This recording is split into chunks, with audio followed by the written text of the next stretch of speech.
Howdy y'all, it's Cody from the Keepers of Nerdom. How you doing? I finally got to sit down and watch, well, most of Blue Beetle. We were getting ready to finish it up and then had to adjust things for family time and get stuff done. But I wanted to give you my quick thoughts, and needless to say, I hope you enjoy the Tau miniatures being painted in the background as well. Thoughts. That is the most Man, okay, let's go with positives. The suit looks really good whenever it's just the suit. The family is really fun.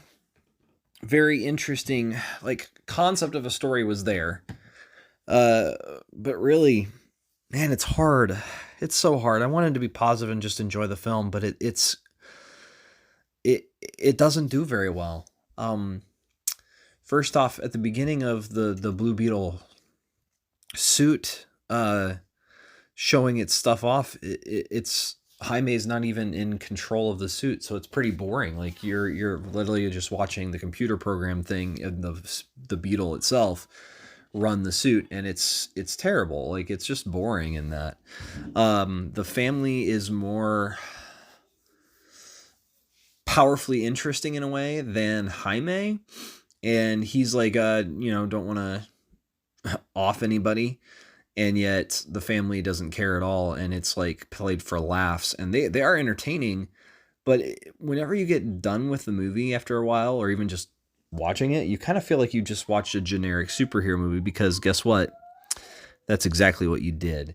And it's just disappointing, I guess. Like, that's the other thing. Like some parts, like the suit overall typically looks pretty good, and then randomly, like the CGI won't look very good, and it's very strange. And where it gets really strange is the OMAC suit that the main actual bad guy is wearing throughout the film.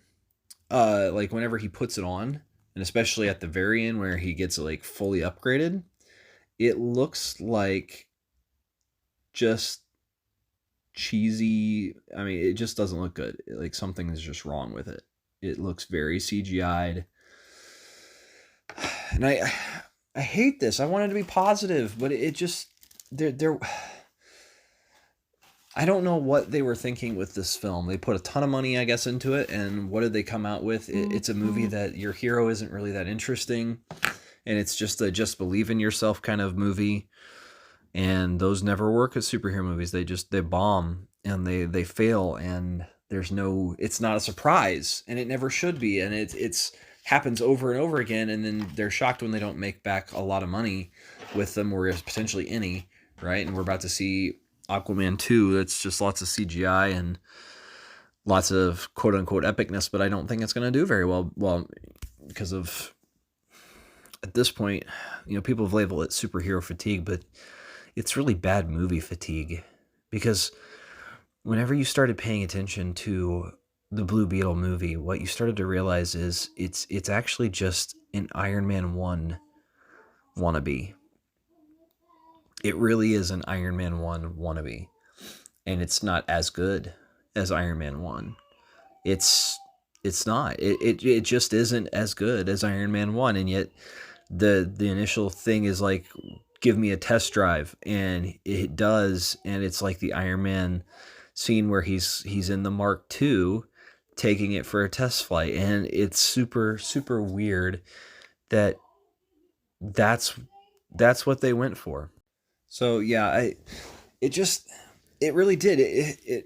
I haven't even finished the film. We got another like 18 minutes or so. So obviously some of that's credits and whatever extra credit scenes, which I've already heard about anyway. But I it's sad when you kind of get into a film and you go, this feels like, well, it's like if you'd seen Dances with Wolves before you saw Avatar.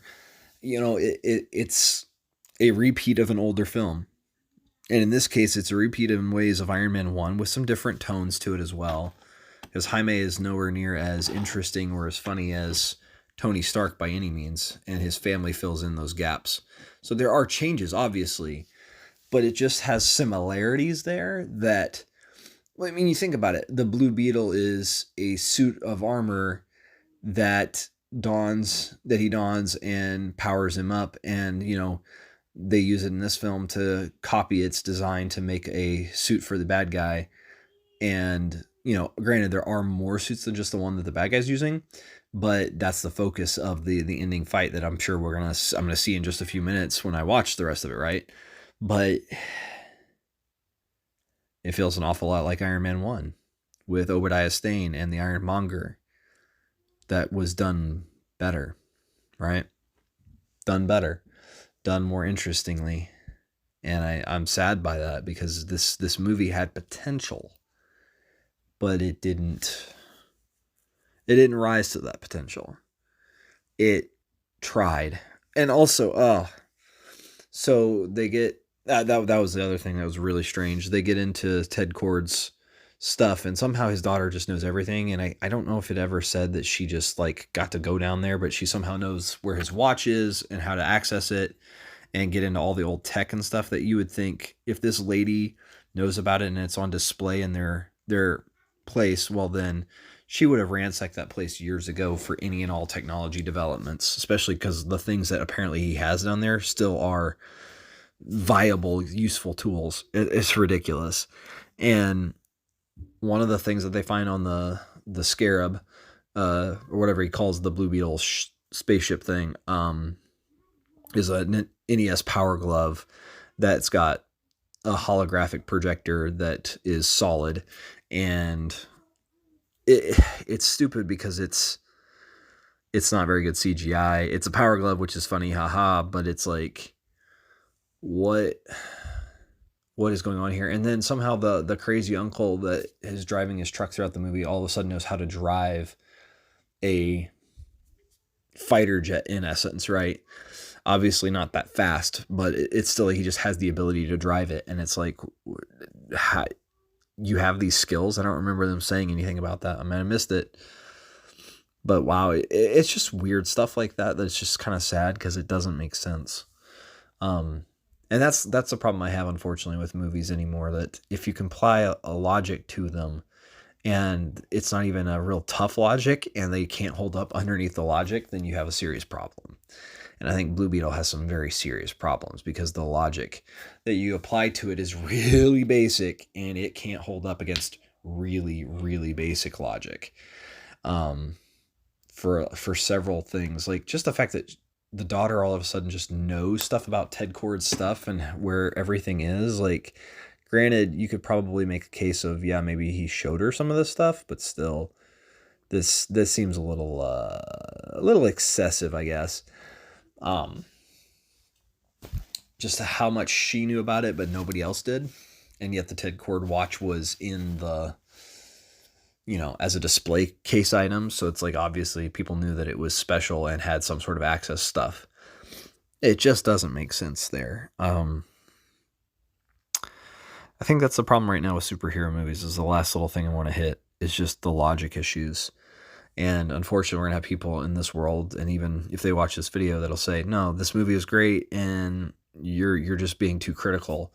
And unfortunately, when we have Godzilla -1, that the only logic problem that it has in the entire film for $15 million that really, really is a big deal at all is the fact that Godzilla just stands up in the middle of a spot that's supposed to be like the deepest spot in the area of the water. Because it's supposed to be a trench right there, and they take him down in that same area.